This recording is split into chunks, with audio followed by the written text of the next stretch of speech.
तुमचे सर्वांचे विद्यांश creative minds मध्ये पुन्हा एकदा स्वागत.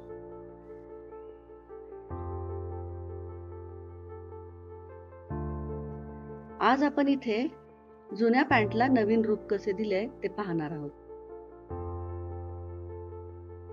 काही कपडे फाटतात तर काही विरले जातात.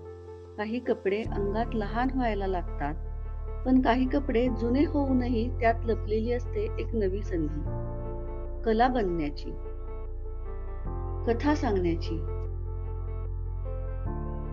यावेळी माझ्या मुलाने त्याच्या जुन्या झालेल्या पॅन्टला पाहिले एका वेगळ्या नजरेतून.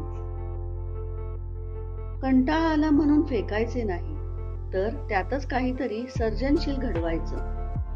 कॅनव्हास नाही मिळाला म्हणून त्याने त्याच्या पॅन्टलाच कॅनव्हास केला आणि ॲक्रेलिक रंगांनी भरल्या ना त्याच्यात बालपणीच्या फेवरेट कार्टूनच्या रेषा. प्रत्येक ब्रशचा स्ट्रोक म्हणजे एक आठवण आहे. प्रत्येक रंगात लपलेला होता एक विचार.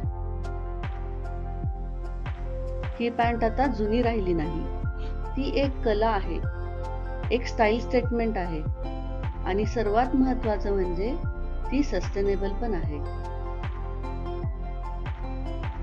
जिथे आज मुलं ब्रँडेड कपड्यांमध्ये स्वतःला शोधतात, नवीन नवीन कपडे घेऊन घरात ढिगारे लावतात, तिथे माझ्या मुलाने स्वतःच्या हातांनी स्वतःची ओळख रंगवली.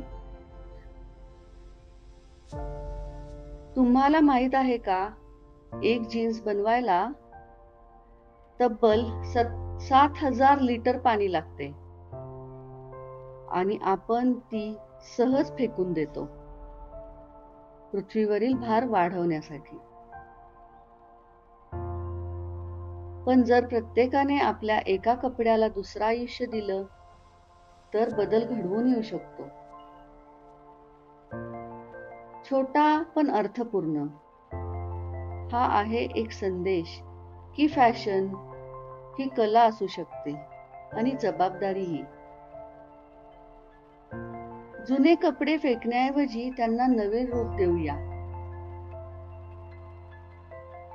कदाचित त्यातच आपण स्वतःला सापडू शकतो.